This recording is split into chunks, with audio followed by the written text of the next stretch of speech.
Silêncio. Esse é o tamanho do BTG Pactual hoje. O maior banco de investimento da América Latina. E a pessoa que construiu isso começou como estagiário. Sem herança. Sem sobrenome famoso. Sem padrinho no mercado financeiro. Mas o número que realmente importa não é esse. O número que vai mudar a forma como você pensa sobre investimento é outro. E ele tem a ver com o momento em que André Esteves foi preso. O banco quase quebrou. E o que aconteceu com quem não entrou em pânico? Fica comigo. Porque essa história vai contra tudo que te ensinaram sobre risco. Existe uma crença que 95% dos investidores brasileiros carregam como verdade absoluta. E que os maiores gestores desse país consideram o erro mais caro, mais silencioso e mais devastador que um investidor pode cometer. Não é comprar mico. Não é fazer day trade. Não é deixar dinheiro parado na poupança. É uma crença sobre o que significa risco. E sobre o que fazer quando o risco aparece na sua frente. Vou te mostrar exatamente qual é esse erro. E vou fazer isso contando a história de um homem que viveu o maior teste de risco do mercado brasileiro dos últimos 30 anos. E saiu do outro lado com o maior banco de investimentos da América Latina. André Esteves não nasceu rico. Cresceu no Catete, zona sul do Rio de Janeiro. Filho de família de classe média. Entrou no Banco Garantia como estagiário de TI em 1989. O mesmo Banco Garantia que formou Jorge Paulo Lemann, Marcel Telles, Beto Sicupira. Uma fábrica de bilionários disfarçada de banco. Ali, Esteves aprendeu a regra número 1 da cultura garantia. Meritocracia brutal. Tolerância zero para mediocridade e apetite calculado para risco. Em 2006, ele e seus sócios compraram o BTG do UBS por cerca de 1,5 bilhão de reais. Em 2012, o BTG fez o maior IPO de um banco de investimento do mundo naquele ano, levantando 3,7 bilhões de reais na B3. O banco valia, na época, aproximadamente 30 bilhões de reais. Mas o momento que define André Esteves como investidor não é o IPO. É novembro de 2015. Em plena Operação Lava Jato. Esteves é preso. O BTG entra em colapso de confiança. Saques em massa. Crise de liquidez. A imprensa decretava o fim do banco. O Ibovespa despencou. Investidores de varejo venderam ações do BTG a qualquer preço. Só para sair. E sabe o que aconteceu com quem não vendeu? Ou, melhor ainda, com quem comprou naquele pânico? As ações do BTG saíram de menos de R$ 15 na crise de 2015 e chegaram a negociar acima de R$ 30 em 2023. Os units do BPAC11, que existem desde 2012, multiplicaram o patrimônio de quem teve estômago para segurar, adicionando os dividendos pagos ao longo desse período. O retorno acumulado supera 400%. Essa não é uma história de Wall Street. Isso aconteceu aqui, na B3, com real, com Selic a 2 dígitos, inflação descontrolada e um governo em crise.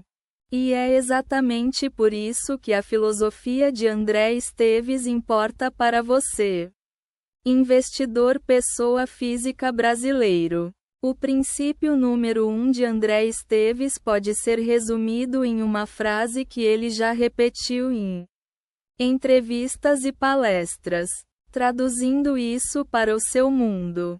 Quando a Selic sobe de 10% para 13%, para 14,75%, como está agora em 2025, o que o investidor comum faz? Vende ações, corre para o Tesouro Direto, coloca tudo no CDB a 120% do CDI e chama de estratégia.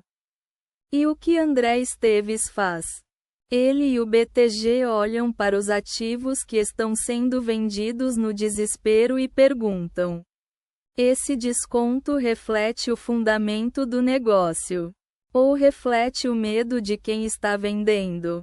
Essa distinção entre desconto por fundamento e desconto por pânico é a diferença entre o investidor comum e o investidor que constrói patrimônio real. Em 2020, no pico da pandemia, o Ibovespa caiu de 119 mil pontos para 63 mil pontos em menos de 40 dias.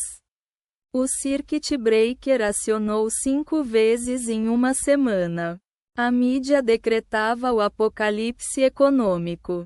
Sabe o que os dados do BTG Private mostram?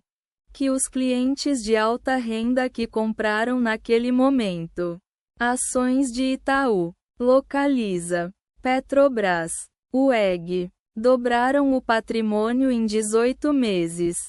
E os que venderam no pânico ficaram de fora da recuperação mais rápida do Ibovespa em décadas.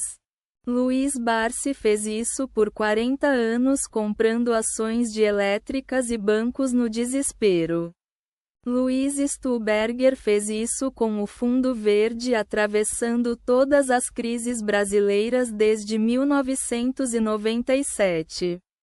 E André Esteves fez isso em escala institucional, com crédito estruturado, FIIs, Private Equity e até com o próprio banco sendo a cobaia do maior teste de estresse que um ativo financeiro brasileiro já passou em tempo real. Risco de verdade é permanente. É comprar um ativo que nunca mais recupera. Volatilidade é temporária. É o mercado te dando a oportunidade de comprar R$1 por 60 centavos. Agora vamos falar do erro. O erro que essa filosofia inteira combate. E ele não é o que você está pensando.